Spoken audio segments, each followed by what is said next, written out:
Hello friends, मैं आशीष आपका स्वागत करता हूं अपने यूट्यूब चैनल हेल्थ इफ्लक्स में।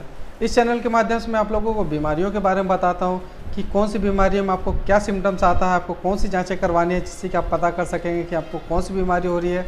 तथा साथ ही साथ मैं मेडिसिन के बारे में भी कुछ जानकारी देता हूँ कि उस मेडिसिन का यूज कैसे करना है, उसके इफ़ेक्ट क्या है, साइड इफ़ेक्ट क्या है, इसके बारे में इस चैनल के द्वारा आपको जानकारी मिलती है। जिन भी व्यूअर्स ने मेरा ये चैनल सब्सक्राइब ना किया हो, कृपया इस चैनल को सब्सक्राइब कर लें, साथ साथ वो बेल आइकन को भी दबा लें, जिससे क्या होगा कि मेरी आने वाली वीडियो के बारे में सबसे पहले नोटिफिकेशन उनको मिल पाएगा।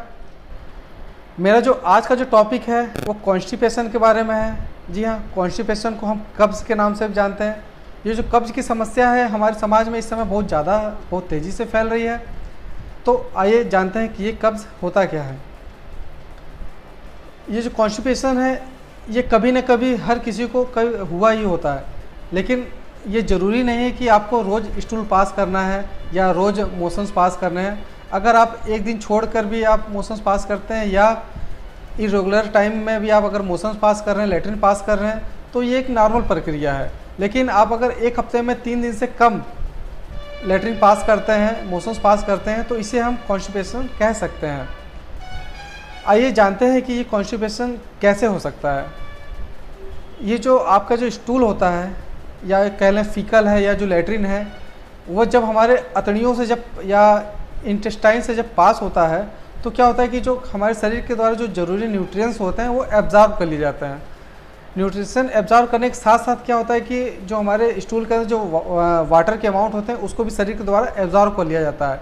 एक इसकी सामान्य गति होती है, जिस कारण क्या होता है कि ये जो स्टूल होता है, फीकल होता है, ये हमारे इंटेस्टाइन से होते हुए एनस के द्वारा ये शरीर से बाहर निकल जाता है। लेकिन समस्या कब आती है? जब हमारा ये जो मोशंस होता है, जो हमारे बॉल का जो मूवमेंट होता है वो स्लो हो जाता है या इसकी गति में कमी आ जाती है। तो क्या होता है कि ये काफ़ी देर तक हमारे इंटेस्टाइन में रहता है, जिसके कारण ये जो वाटर होता है वो शरीर के द्वारा बहुत ज़्यादा ही मात्रा में एब्जॉर्ब कर लिया जाता है और हमारा जो स्टूल है वो बहुत ज़्यादा सख्त हो जाता है, बहुत ज़्यादा ड्राई हो जाता है। आगे चलकर यही स्टूल हमारे जाके एनस के द्वार में फंस जाता है और हमको कॉन्स्टिपेशन हो जाती है। तो ये जो स्टूल जब फंसता है उसको हम कहते हैं फीकल इन्फेक्शन कहते हैं। इसको हम कॉन्स्टिपेशन के नाम से भी जान सकते हैं। अब आइए बात करते हैं कि ये हमको जो हमारा जो बॉल का जो हमारा मोशंस है वो स्लो क्यों होगा। इसका जो एक मेन कारण है वो होता है कि डिहाइड्रेशन के द्वारा। अगर हम पानी बहुत कम मात्रा में पीते हैं तो ऑलरेडी ही कम पानी पीने की वजह से हमारा जो स्टूल होता है वो हार्ड हो जाता है, सख्त हो जाता है और इसको इंटेस्टाइन से पास होने में काफ़ी समय लग जाता है। तो अगर हम पानी सही मात्रा में पीते हैं तो हमारा स्टूल जो होता है वो सॉफ्ट हो जाता है और एक गति से, सिंपल गति से वो होता है वो सीधे हमारे एनल के द्वारा पास होकर शरीर से बाहर निकल जाता है। तो एक कारण ये है, कम पानी पीना भी सबसे एक साधारण कारण है कि जो कॉन्स्टिपेशन को कॉज करता है। और एक इसका दूसरा कारण है कि जब हम अपने डाइट के अंदर फाइबर की मात्रा बहुत ही कम लेते हैं या कह लें कि हम फाइबर बहुत कम खाते हैं, तो क्या होता है कि जो हमारे स्टूल जो होता है वो बल्क में फॉर्मेशन नहीं हो पाता है। हमारी जो इंटेस्टाइन की जो गति होती है वो लगभग इस तरीके से होती है। ये इस तरह से करते करते ये शरीर से बाहर निकल जाता है। लेकिन क्या होता है कि जब इसके अंदर बल्क की मात्रा होती ही नहीं है तो ये इसके द्वारा से लग नहीं पाता, जिस कारण कि इसके अंदर मोशन नहीं हो पाती है। अगर काफ़ी कम मात्रा में स्टूल रहता है तो वो दीवारों के साथ लग के नहीं जाएगा और वो इधर ही फंसा रहेगा। तो इसीलिए डाइट के अंदर हमको फाइबर की बहुत ज़्यादा आवश्यकता होती है। बहुत ज़्यादा ही अगर फाइबर इस्तेमाल करेंगे तो इसका एक बल्क फॉर्मेशन हो जाएगा और आपका स्टूल सही मात्रा में, सही अनुपात में शरीर से बाहर निकल जाएगा। इसीलिए जब हम वेज से नॉनवेज होते हैं या जब नॉनवेज से वेज होते हैं या ये कह लें कि हम किसी सफ़र के द्वारा हमारे जो खाने की जो प्रकृति होती है अचानक से हम उसको बदल देते हैं तो भी क्या होता है कि हमको कॉन्स्टिपेशन की समस्या हो सकती है। एक कारण ये भी है कि अगर एक्सरसाइज हम बहुत कम कर रहे हैं, शारीरिक जो हमारी कार्य करने की क्षमता है या कहते हैं शारीरिक जो एक्टिविटी करते हैं हम बहुत ही कम मात्रा में करते हैं, तो ये भी कॉन्स्टिपेशन का बहुत बड़ा एक कारण है। जैसे कि कभी हमको चोट लग जाती है या किसी बीमारी के कारण हमको काफ़ी दिनों तक बेड रेस्ट करना पड़ता है तो भी ये समस्या बहुत ज़्यादा हो जाती है। प्रेगनेंसी में भी क्या होता है कि हमको कम चलना फिरना होता है, जिस कारण भी हमारे जो बॉल का मोशंस होता है वो स्लो हो जाता है। और कई दवाइयाँ मार्केट में ऐसी आती हैं जिसका जो साइड इफ़ेक्ट होता है ये हमारे बॉल के मोशंस को स्लो करता है, जिसके कारण क्या होता है कि काफ़ी देर तक ये जो स्टूल होते हैं हमारे अतड़ियों के अंदर रहते हैं और शरीर के द्वारा वाटर एब्जॉर्ब कर लिया जाता है और स्टूल हार्ड हो जाते हैं। ये सब सामान्य कारण है जिसके कारण कि हमारे कॉन्स्टिपेशन हो सकते हैं। जब कभी हमको मोशंस की अर्ज होती है तो कभी हम क्या करते हैं कि अगर किसी से आप बातें कर रहे हो या किसी से मिल रहे हो, कोई मीटिंग है, तो उस अर्ज को आप रोक के रखते हो। मोशंस करने का जो आपका टाइम होता है आप उसको रोक के रखते हो। कई बार लगातार इस तरह के करने से भी हमको कॉन्स्टिपेशन की शिकायत होती है, तो हमको ये नहीं करना है। अगर हमको मोशंस की अर्ज हो रही है तो हमको जाके मोशंस कर लेना है। और एक कारण जो मोशंस के रास्ते में आने वाली रुकावट होती है, जैसे कि अगर ट्यूमर हो गया उसके रास्ते में या कोई सेल्स होती है जो उसको ऑब्स्ट्रक्ट कर रही है, तो इसके कारण भी फीकल इन्फेक्शन हो सकता है। अब अगर हम डॉक्टर के पास जाते हैं कॉन्स्टिपेशन की समस्या लेके, तो डॉक्टर क्या करता है कि कई सारी जांचें करता है, जिसमें से एक जो कॉमन जांच होती है वो होती है DRE, जिसको हम कहते हैं डिजिटल रेक्टल एग्जामिनेशन।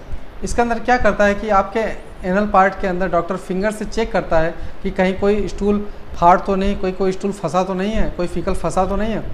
अगर वो इस तरह से चेक कर लेता है, अगर इस तरह से कोई चीज़ें होती हैं तो हम एनीमा के द्वारा डॉक्टर उसको एकदम क्लियर कर देता है, जिससे कारण आपको कॉन्स्टिपेशन से राहत मिल जाती है।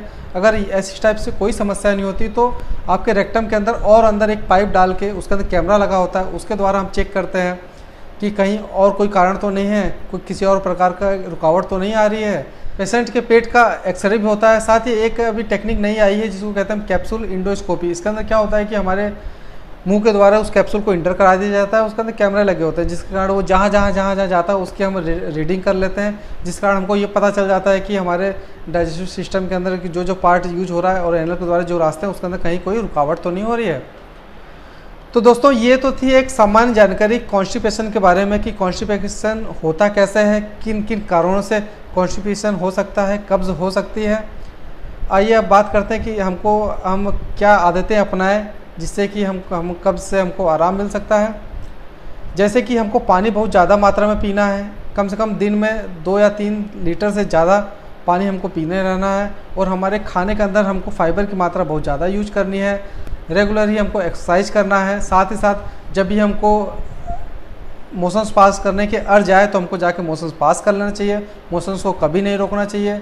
ये सब चीज़ें आप अपना के आप अपने कॉन्स्टिपेशन को नेचुरली तरीके से कंट्रोल कर सकते हैं। साथ साथ एक मेडिसिन आती है, जैसे कि एक स्टूल सॉफ्टनर आते हैं, इसके अंदर क्या होता है इसबगोल की भूसी होती है, या एक लग्जेटिव आते हैं जिसके अंदर आपका सिरप लैक्टुलोज होता है। इस तरीके से आप उसको लेते हैं और हमारे स्टूल को सॉफ्ट कर देते हैं, जिस कारण स्टूल आसानी से इंटेस्टाइन के द्वारा एनएस के रास्ते होते हुए आसानी से पास हो जाता है। दोस्तों ये थी जानकारी कॉन्स्टिपेशन के और कब्ज़ के बारे में जानकारी। अगर आपको ज़रा सी भी मदद मिली हो कॉन्स्टिपेशन के प्रोसेस को समझने में, तो इस वीडियो को ज़्यादा से ज़्यादा लाइक करें, शेयर करें, जिससे कि दूसरों को भी इस कॉन्स्टिपेशन के बारे में जो भी धारणाएं हैं वो क्लियर हो सके। मिलते हैं अगले वीडियो में, तब तक के लिए जय हिंद।